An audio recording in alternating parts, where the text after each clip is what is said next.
What's good? What's good, everybody? Welcome back to another episode of the the Urban Platform Speaks. Make sure to like and subscribe as you tune into the channel. Check out the content. And with that being said, man, I want to speak about Jason Terry and some comments that Jason Terry made on a recent podcast. I'm not sure the podcast that Jason Terry was on, but he basically went into how the Dallas Mavericks in 2011, 2011, how they, what their game plan was to shut LeBron James down. Now, I'm surprised that like they waited this long. Because a lot of people refer to the collapse of LeBron James back in 2011. And I'm surprised that, like Jason Terry didn't speak on this a lot sooner and people wasn't inquiring about this because I thought that that 2011 series was a very telling and pivotal moment in LeBron James's career, right? Especially when you look at the whole like the entirety of his career as far as LeBron James wanting to be in that GOAT conversation. Because that right there, that 2011 series plays a whole lot into it. And also because that series, the 2011 series comes after I don't know what year it was when the Spurs beat LeBron James and the Cleveland Cavaliers in the championship excuse me, in the championship game when the Spurs beat them. Because the word on LeBron James when the Spurs beat him was just make him a outside, make him shoot the jumper. Don't allow LeBron James to get to the basket. And that's what the Spurs game plan was. And they beat LeBron James like that. And so after that, it would seem like, LeBron James would do something to correct that by, people thought that he was going to develop a low post game, you know, learn how to play with his back to the basket. But that wasn't it. What LeBron James did was he went and teamed with other guys who were superstars instead of uh, instead of working on his games and patching up the holes that he had in his game.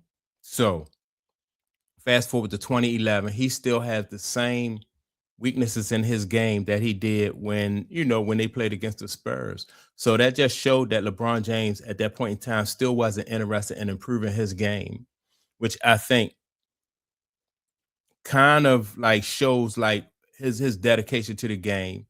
And it also showed people that that he didn't want to work and improve like you seen from Kobe Bryant, um, Magic Johnson, Larry Bird, like all the greats. Every year they got better. They worked on their game. They had a new skill and a new talent throughout the years. They just got better over the years, but it wasn't the case for LeBron James. And LeBron James thought that he could like take shortcuts and get to where he was trying to get without really working through, or and improving his game basically, right? And so Jason Terry comes on and I made videos about this before, right? About how the Mavericks had Jason Terry play him. They had JJ Barrera play him. And I just can't think of like Kobe Bryant being stopped by either one of these guys, right? I can't think of like Magic Johnson being stopped by either one of these guys or Larry Bird. None of the greats, right? When it comes to that. But let me play what Jason Terry had to say about this.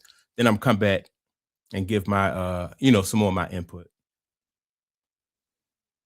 These guys were like, I guess they called them the Heatles or something. They were doing victory tours before they even played one game and parades. And you've never seen that type of energy from a team that hadn't accomplished anything. That was all the motivation we all needed. If we happen to show up and play against them in the finals, we're going to see who come out on top. Miami Heat take game one of the NBA Finals.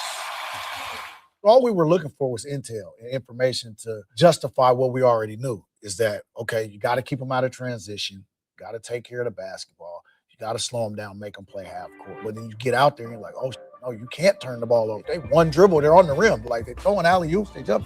These boys is, I don't know what LeBron's vertical was at that time in D-Wade, but athletically, there was nothing you could do to stop this group. if you turn the ball over, if you allow them to get out in transition. So now game 2 comes, and we start off the same way. We're like, God damn it, we knew we can't turn the ball over. Like, we're giving them easy opportunities. Okay, now hold on. No. We're down 10. Relax. Let's do what we came to do. And then we locked in that moment. I think it was like 5 minutes left. Here they go again. They're celebrating. I'm watching D-Wade throw his punches at Bron. They celebrating all in front of the bench. And I'm looking like, look, man, first of all, nobody likes to show off. Second of all, they're not taking this from us. So let's lock in and do what we got to do and get out of here with a victory. The next 5 minutes was crazy. Steal, rebound, outlet, layup, bucket, Dirk, fadeaway. And it just kept happening. They're missing. We're coming down scoring. And that fast, we come back and knock them off. So, all right. And Jason Terry explains right there about like how they had a game plan, like what the word was on LeBron James, and they knew, LeBron James, in my opinion, has always been a front runner, and so the Dallas Mavericks knew how to stop him because they've watched the Spurs do it, and then that was the word around the league, right?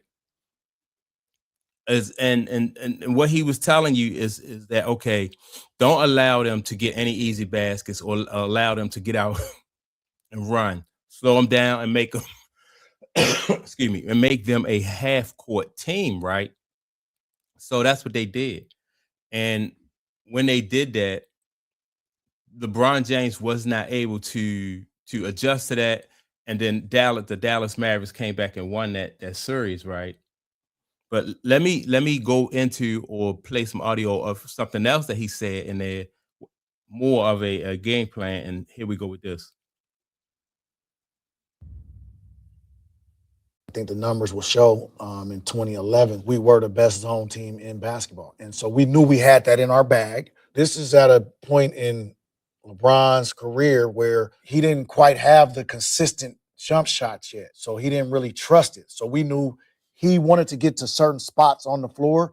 But if we can set our zone defense where he could see a wall of 3 guys and 3 bodies, he would be less likely to attack. When we were in man, we wanted to look like a zone. You can see this picture here. It looks like a 1-2-2 zone where you have 3 guys in front of the isolated offensive player. So he has to see 3 bodies. Again, great players, they see one guy, they don't even see you. They see the basket. But now if you put 2 extra defenders there, there's something else for him to look at. He doesn't know if we're going to trap. It definitely closed down the driving lanes. And so it puts a little indecision in his isolation game. D-Wade was a monster at that particular time in his career. There's no defensive game plan you could do to stop him. Like, we tried, did not work.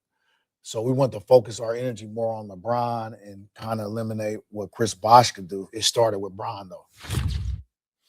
Just imagine, like, LeBron James was supposed to be the man on that team.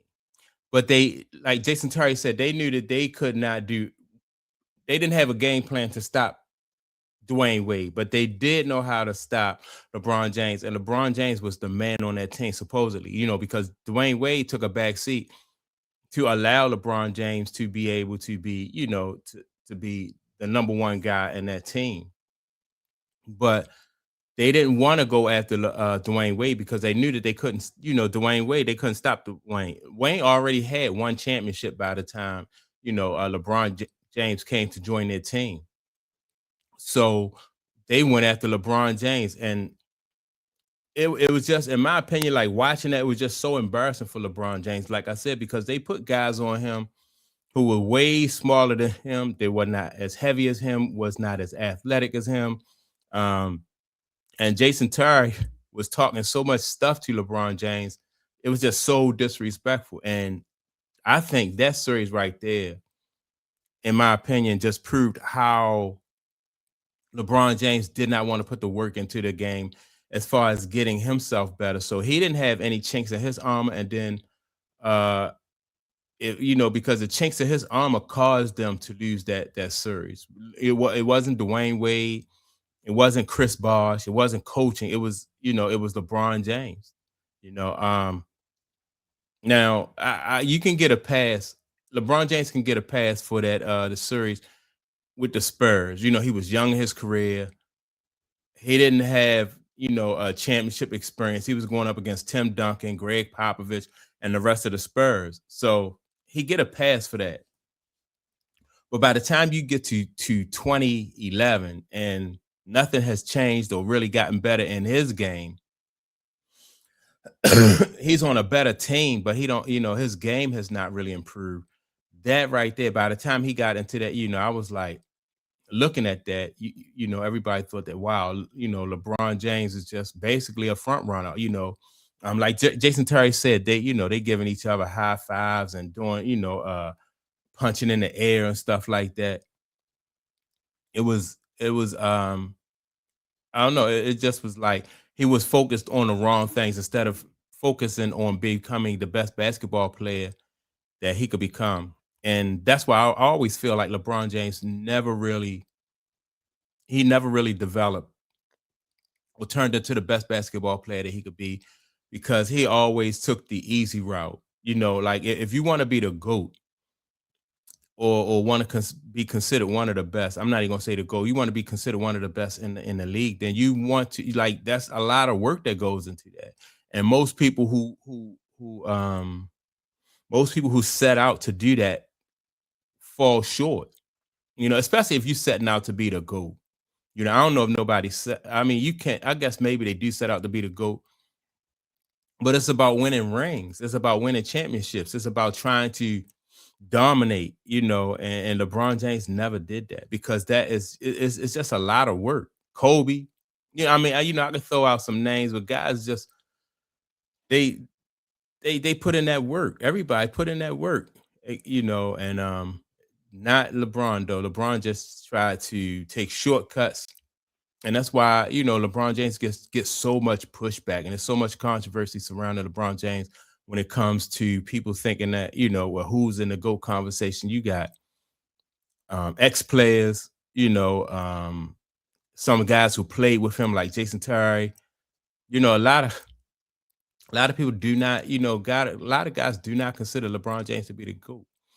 Most fans, don't consider him to be the GOAT. So, I'm, like I said, and then so in 2011, that was you just witnessed the collapse. Like, that GOAT conversation was over with. What was it, 2016, when he said, that series when they won, that made him the GOAT.